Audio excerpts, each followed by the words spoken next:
తీపి పురుపు వగరు చేదు శరకృచులు local kitchen. Welcome back after the break. మనం గ్లూకో పుడ్డింగ్ తయారు చేస్తున్నాం కదండి. ముందుగా మనం కస్టర్డ్ ప్రిపేర్ చేస్తున్నాము. ఈ కస్టర్డ్ ఎంతవరకు దగ్గర పడిందో ఇప్పుడు చూద్దాము. జయప్రద గారు అయిపోయినట్టుంది కదండి ఆల్మోస్ట్ కస్టర్డ్. చూడండి కాంతి ఎట్లా అయిపోయిందో, చిక్కగా అయిపోయింది కదా. ఇంకొక వస్తే అప్పుడు బాగుంటుంది అనమాట. ఇప్పుడు ఈ కస్టర్డ్ అయిన తర్వాత దీన్ని మనం చల్లార్చాలా? కొద్దిగా చల్లారి పెట్టాలి. ఓకే, నేను కలుపుతూ ఉంటాను. కోకో పౌడర్ని ఏం చేస్తాం మనం? ఇప్పుడు ఈ కోకో పౌడర్ ఉంది కదా, ఇది పుడ్డింగ్ స్పెషల్ పౌడర్ అనమాట. దీన్ని కూడా ఇందాకట్లాగా మనం నీళ్ళలో కలుపుకుంటాం. స్టవ్ ఆఫ్ చేయమంటారా? ఇంకా ఆఫ్ చేసేసి దీనికి పక్కన పెట్టేసి. ఇప్పుడు కస్టర్డ్ అయింది కదండి, కస్టర్డ్ పక్కన పెట్టాం. ఇప్పుడు నెక్స్ట్ ఏం చేయాలి? ఏం చేయాలంటే ఓ బౌల్ తీసుకోవాలండి. ఈ బౌల్లో మనం ఏం చేయాలంటే ఫస్ట్ కొంచెం కస్టర్డ్ వేసుకోవాలి దీంట్లో.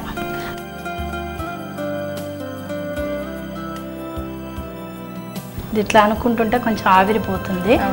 ఆవిరిపోయిన తర్వాత కొద్దిగా కస్టర్డ్ వేసుకోవాలి. అంటే కస్టర్డ్ చల్లారనివ్వాలండి, లేదంటే చల్లారక్కర్లేదండి. అంటే కొద్దిగా గోరెచ్చగా ఉంటే పర్వాలేదు. అంటే కస్టర్డ్ చల్లారితే ఇంకొంచెం గట్టిగా వస్తుంది. అందుకే ఇప్పుడు మనం ఏం చేస్తామంటే ఫ్రిడ్జ్లో పెట్టేద్దాం. ఓకే. ఇప్పుడు ఇలా వేసాం కదా, ఇలా వేసిన తర్వాత ఈ బిస్కెట్స్ ఇలా. ఇంట్లో మీరు ఫ్రీక్వెంట్గా ఈ డిష్ చేస్తుంటారు అనమాట? ఎక్కువ చేస్తానండి. మా పిల్లలకి వాళ్ళకి చాలా ఇష్టం, ఎక్కువగా చేస్తుంటాను. మీరు ఇలా వేసాం కదా, ఇలా పెట్టుకున్నాం. ఇప్పుడు దీని మీద కొంచెం జీడిపప్పు ఇలాగే వేస్తామా? ఇలాగే ఫ్రై చేస్తాం. ఏం అవసరం లేదండి. ఇలా ఇప్పుడేమో ఇది వేసుకున్నాం మళ్ళీ. అంటే ఏ లేయర్కి ఆ లేయర్ వేస్తే అన్ని లేయర్స్లో మనకి ప్రతిదానికి మనకి పంట కిందకి మనకి అన్ని పప్పులు మనకి తగులుతూ ఉంటాయి అన్నమాట.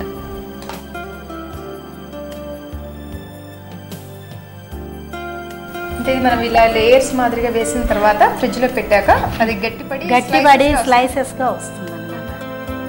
చక్కగా ఒక్కొక్క మనం కత్తి పెట్టి శుభ్రం కోసుకొని తినేసేయచ్చు. అంత ఇదిగా వస్తుంది, అంత బాగా వస్తుందండి. బాగా వస్తుంది. తినడానికి కూడా పిల్లలు బిస్కెట్గా అనిపించదు. ఎందుకంటే ఆ బిస్కెట్ దీంట్లో నానుతుంది. ఇప్పుడు ఆ బిస్కెట్ ఇందులో నానిపోయి బాగా వస్తుంది. ఇప్పుడు మళ్ళీ ఇలా వేసుకున్నాం కదా, మళ్ళీ ఇంకో లేయర్ వేసుకోవాలి.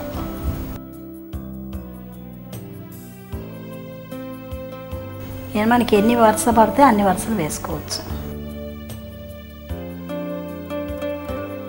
ఇలా పెట్టుకున్నాం కదా, మళ్ళీ జీడిపప్పు, చాలా ఇంట్రెస్టింగ్గా ఉంది. మళ్ళీ కిస్మిస్. చూడడానికి తినడానికి కూడా అందరు ఇష్టంగా తింటారనమాట అది. మళ్ళీ బాదం పప్పు వేసారు కదా. బాదం పప్పు నానబెట్టి తొక్కు తీసాం కదా. బాదం పప్పు 1 గంట సేపు నానబెట్టాలండి. 1 అవర్ నానబెట్టామంటే తొక్కు వచ్చేస్తుంది. చూడండి, ఇందా ఫస్ట్ వేసిన దానికి ఇప్పటికీ తేడా వచ్చేస్తుంది. మనకి చిక్కగా ఉంది, ఇప్పుడు చిక్కగా అవుతుంది. అది కొంచెం చిక్కబడితే ఇంకా తొందరగా గట్టి పడుతుంది అన్నమాట.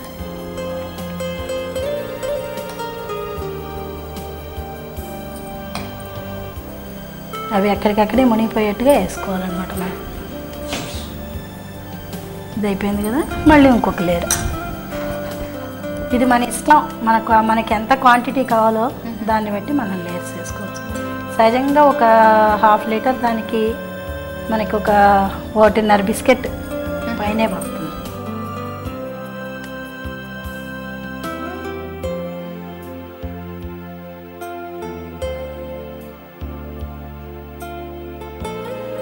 ఇవేమవుతాయంటే ఈ జీడిపప్పు నానుతుంది, నానిపోయి మనకి టేస్టీగా ఉంటుంది అనమాట. ఈ పుడ్డింగ్ ఎప్పుడు వేస్తారండి? కోకో పుడ్డింగ్ లాస్ట్లోనండి. పైన కలర్ వస్తుంది, అది బ్రౌన్ కలర్లో, పైన లాస్ట్లో బ్రౌన్ కలర్. దానికి ఏంటి ఫ్లేవర్ ఉంటుంది? కోకో ఫ్లేవర్ ఉంటుంది. ఇప్పుడు ఇది ఇట్లా వేసేసాం కదా, ఇది కొంచెం కూడా వేసేసుకొని ఇది పక్కకు పెట్టేసుకొని ఈ కోకో పౌడర్ నీళ్ళల్లో కలపాలండి. నీళ్ళల్లో కలపాలంటే ఫస్ట్ బౌల్ మనం స్టవ్ వెలిగించుకొని పెట్టుకోవాలి.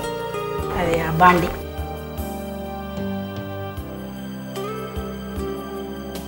ఇందులో వేసి వాటర్తో అంటే దీన్ని కొద్దిగా బాయిల్ చేయాలా? ఇది బాయిల్ చేయాలండి. కొంచెం నీళ్ళు వేయండి ఇందులో.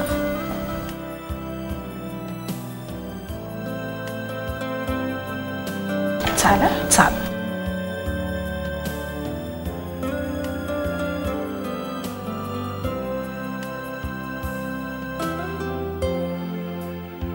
దగ్గర రావాలి.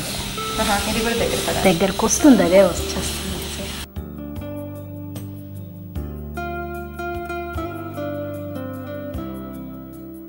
ఫ్లేవర్ వచ్చింది కదా మీకు ఇప్పుడు. అది ఉడికితే కానీ ఫ్లేవర్ రాదండి. ఉడికి దగ్గరకు వచ్చినప్పుడే ఫ్లేవర్ వస్తుంది. ఇప్పుడు దీన్ని మనం యాస్టీజ్గా వేసేసుకోవచ్చు.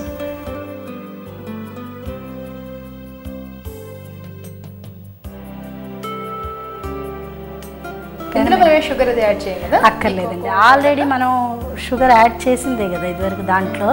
దీంట్లో యాడ్ చేయక్కర్లేదు మనం. ఇప్పుడు మనం దీని మీద ఇవన్నీ సర్దుకోవాలన్నమాట. ఇట్లా కొంచెం పైన పైన చేసి. చాలా రిచ్ ఫుడ్ కదండి ఇందులో. బాదాం, కాజు, కిస్మిస్ అన్ని రిచ్ ఫుడ్. కస్టర్డ్ తినాలి పిల్లలు అంతే. సరే దీన్ని ఇట్లా మనం ఇలా ఇలా అన్నాం అనుకోండి, అతుక్కోబోతాయి దానికి. ఫ్రిడ్జ్లో పెట్టండి దీన్ని. ఇదిగోండి గ్లూకో పుడ్డింగ్ ఫ్రిడ్జ్లో పెట్టండి. చాలా కలర్ఫుల్గా ఉందండి.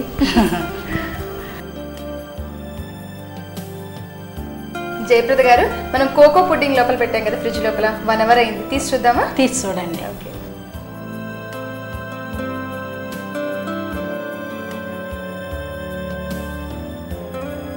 చాలా బాగా అయిందండి, గట్టిగా. చాలా బాగుంది.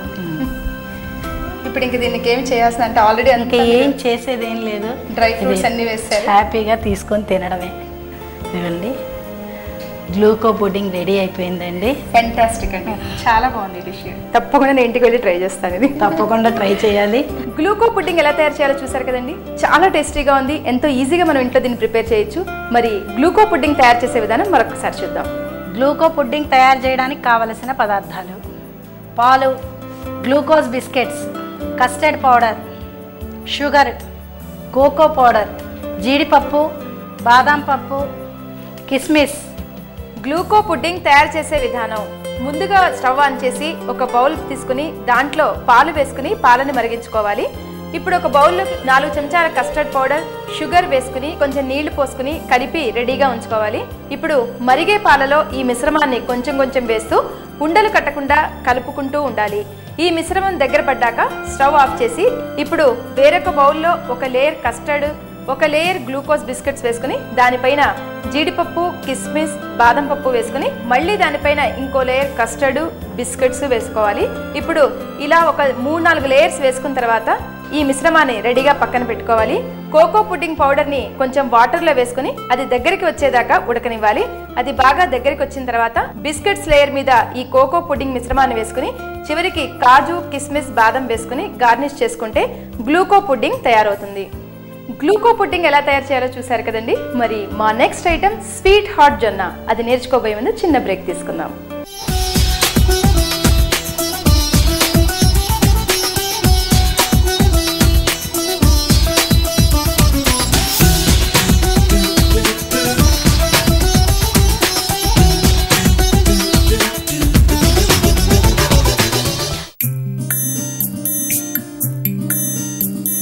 తీపి పురుపు వగరు చేదు షర్కచులు లోకల్ కిచెన్.